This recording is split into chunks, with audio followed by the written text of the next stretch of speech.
Welcome to Gear and Light, it's Jared, and today we're going to talk about 5 things that you need to know about the Sony a7s III. So I have not been one of the fortunate ones to get my hands on it yet. I did pre-order it because I've been waiting for this camera for a very long time. And I've seen a lot of stuff that people have been putting out that's making me even more excited about the camera. I'll link to a couple of my favorite videos on the a7s III below. Some of them you may have already seen already.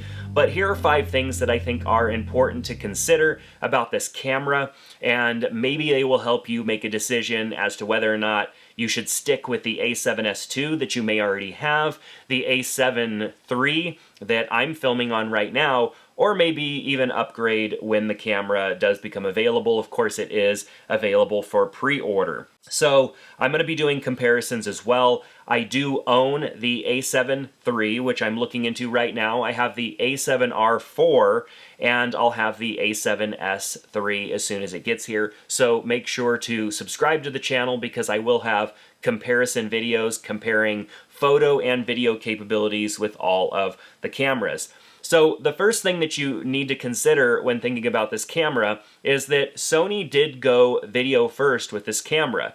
Not to say that it doesn't take great photos, but it is a video first camera that's going to shoot 10-bit 4K video up to 120p, which is absolutely fantastic. I've been waiting around for 4K 60 out of our mirrorless cameras for a long time. We've never got it. You've seen it in a few other cameras, but not in the Sony cameras.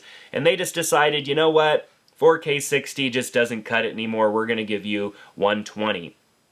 I'm kind of excited about that because I do like to slow down footage and make it really cinematic looking, especially when I am shooting either weddings or even real estate videos.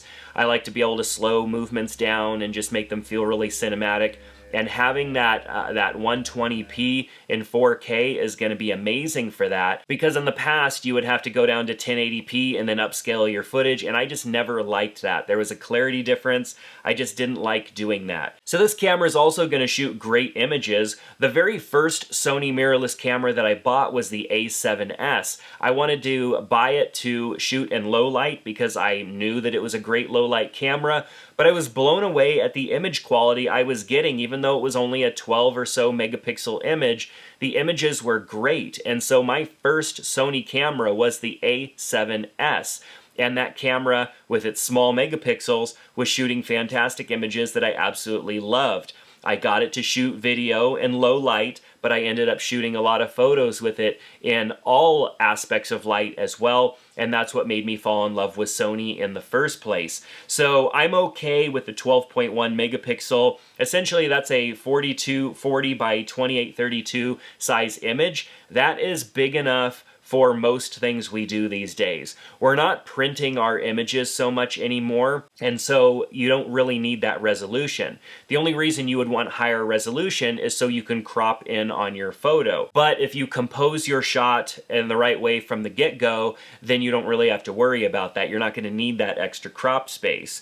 So the second thing is that this camera sees in the dark. That's nothing new. This a7s, the a7s II, and now the a7s III have all been low-light monsters. And they're able to achieve that, of course, because the pixels can be much larger in the size of the sensor, and that's what makes the smaller megapixel of the image, is it does have bigger pixels, capturing more light, much more sensitive, and all that good stuff. It's going to have a native ISO of 102,400 with an extended to 409,600. That is insane, and I've been seeing people push that ISO way up and getting usable footage up into the 40 and 50,000 ISO range. Of course, I'm going to test that, and a great place to test that is going to be in my basement studio here, because the only lighting that I really have in here is the lighting that I've rigged up, with the exception of a couple of shop lights that are down here as well. The AF sensitivity is also improved by 2 stops in low light.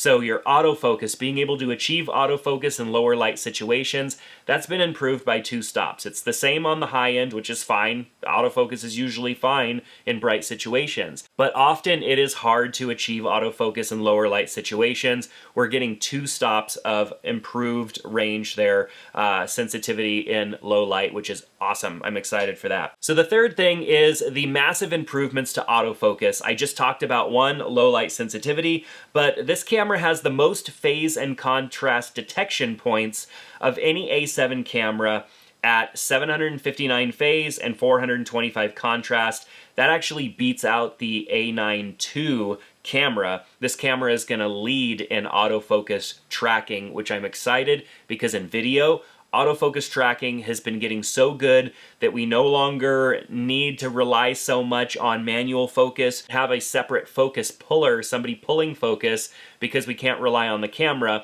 In some situations, like when you're using a gimbal or when you're kind of run and gun shooting, the autofocus is just going to be absolutely amazing. Number 4 is the changes to the camera body and the button layout. I'm pretty excited about this because for the first time, you're getting a dedicated record button that is not this little weird hidden button that's kind of hard to hit and sometimes easy to accidentally hit. We saw this dedicated record button in the ZV-1 from Sony, the pocket camera that is more geared towards video shooting and vloggers.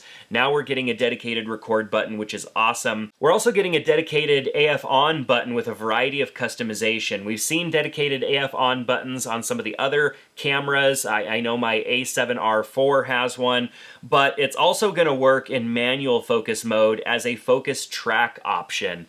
Gerald Undone showcased this in his video really well. I absolutely love that we're getting this. I would often shoot in manual focus so that my camera would not autofocus and lose track of the subject that I wanted, but now that we're able to kind of stay in manual focus and focus track when we want, we're getting the best of both worlds in this camera, and I'm super excited to be able to implement that into my shooting style. It's just going to be great. More ergonomic body design like the A7R4 as well, which I like. Of course, the earlier things about Sony was, oh, they're small and light and compact, and you can carry more with you, and it's not so heavy. And we're kind of losing that, which is okay because these cameras don't need to be super compact anymore. They need to be ergonomically correct. They need to be easy to hold on to. We want to be able to use these cameras all day and not have fatigue in our hands. And so the design improving, I like this. And the fact that it's getting a little bigger, not a big deal for me. Number 5 is no need for external monitors for typical filming anymore. I would always use an external monitor when filming with a Sony A7 line of camera because the little flip-up screen just was not enough for me. If I needed to hold the camera up high, there was no, it was kind of hard. It wasn't a very good experience. If I needed to hold it down low, flipping that up, it was really kind of a pain in the butt. And if you needed to see from any other angle, you were basically out of luck. Now, I didn't like the idea of a flip-out screen. I don't like the flip-out screen on Canon cameras because the thing gets in the way of all of your cords and stuff that are coming out of the side of the camera. Want to plug in a mic? Well, you lose a lot of range of motion of that flip-out screen. You want to plug in anything else? Losing range of motion of that flip-out screen. You have to unplug all of them just to rotate the screen around. Totally poor design, but whatever. So with the A7S III, you're actually able to have clearance for your microphone. You have a fully articulating screen, so with that clearance for the microphone, that means that it's not going to be that big of a deal. And I'm not going to be probably complaining about this anymore because I'm sure all of the other manufacturers will follow suit and start to give clearance. It's something that I've been complaining about for a long time. Just go back and watch my old videos. But I love the fact that there is clearance. Yes, it's nice that there is a flip-out screen and that it does come out the side because the screen popping up at the top definitely wasn't a winning solution. So the flip-out screen, A+ for that, and especially the fact that it doesn't block the microphone port. So this also is going to record internally on SD or CF Express type A cards. 4K RAW and 16-bit will require an external recorder if you need it. Of course, being able to shoot 4K RAW is awesome as well. External recorders typically are needed for most smaller cameras to achieve that if they have the option to do it at all. So, not needing an external monitor to record high quality internal is good. I typically use an Atomos Ninja V attached to my camera regardless because that ProRes footage is great. Now I'm really only going to need to go to it if I want raw footage straight out of my camera, or if I want that bigger playback monitor or preview monitor, because the monitor on the camera itself is still going to be small in comparison to a larger off-camera monitor.